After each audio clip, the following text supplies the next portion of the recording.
from Toastmasters Arshpreet. Toastmaster Arshpreet, the tragic frequency, Toastmaster Arshpreet. Thank you, Toastmaster. Today I'm going to try my hand at comedy with this speech because I think I'm funny. Seriously, lies we trust in. But here goes nothing. Never let them know your next move. In my case, life took it way too seriously because I don't know when, how, or what is going to slap me so hard across the face, even harder than my mother used to. Greetings, Toastmasters. I am Toastmaster Arshpreet reporting from the virtual T105 on the biggest tragedies of this universe, my life.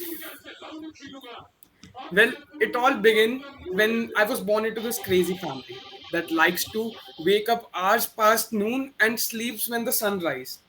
Well, if it's not clear, apart from the mental trauma that they have given me, the messed up sleeping schedule is basically in my genes.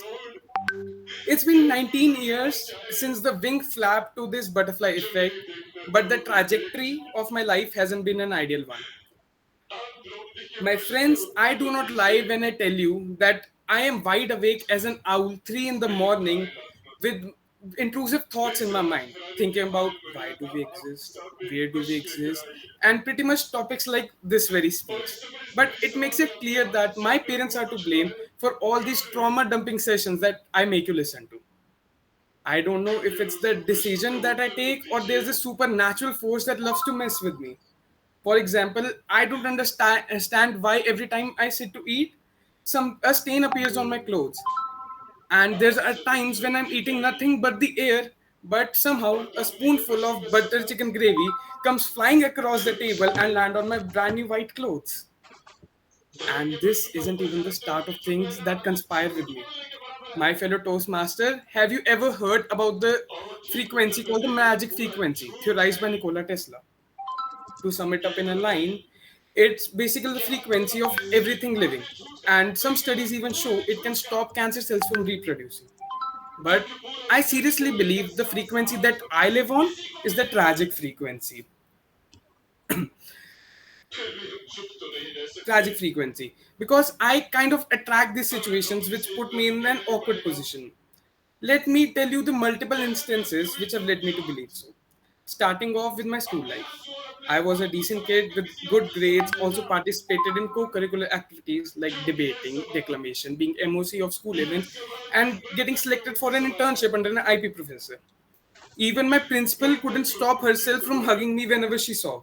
Yeah, it feels weird now, but my 8th class self loved it. But my friends, they didn't. And it so happened that due to one such friend, I decided to get my section changed. And he, out of nowhere, decided to stop talking to me. And I was in that class with those 50 new faces who all despised me due to all that attention that I got from the teachers. But I embraced it as a challenge. But then came a more significant hurdle, the infamous medical complication I introduced in my icebreaker. I took 2 months off school, and all those budding friendships didn't quite bloom. Didn't quite bloom. And when I returned with those newly added kgs, it's not that I wanted pity from anyone, but rather I got none. Instead, I was treated worse, bullied whenever they got a chance to. And that's when everything spiraled.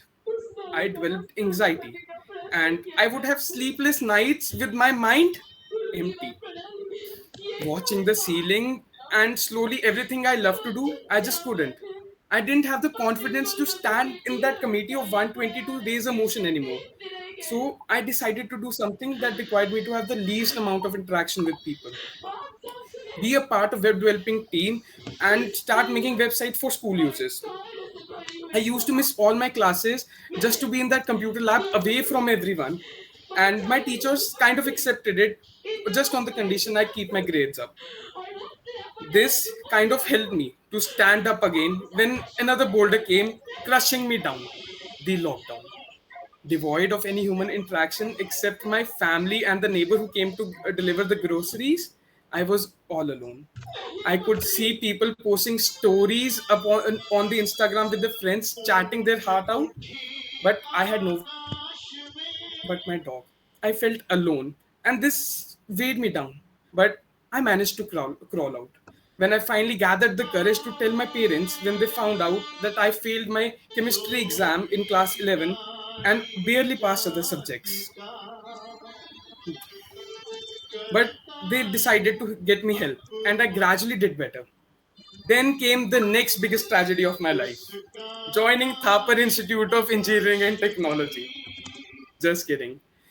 When they said joining college makes everything better, I didn't believe it. But my college experience has shown me otherwise. If not everything, some things got to a state better than they ever were.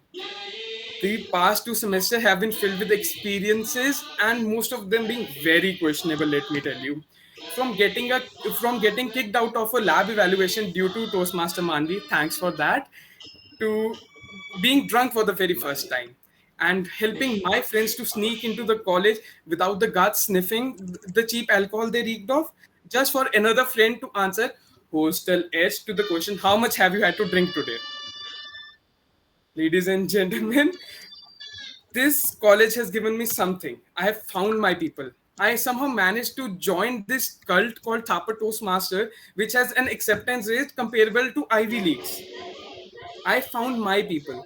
They helped me rebuild myself to get better. And although the usual tragedies have not stopped and they continue to do so, there's this one instant when I fell from this thing called a parapet wall, 6 a.m. in the morning during our flagship event, Toast Talks. Thank you, Toastmaster Siddhant, for helping me out to figure it what this thing is called. Apart from that, I don't think these tragedies will stop anytime soon. But my friends, I owe it to you for making this tragic frequency that I live on not so tragic after all. Thank you. Back to the team, Odi.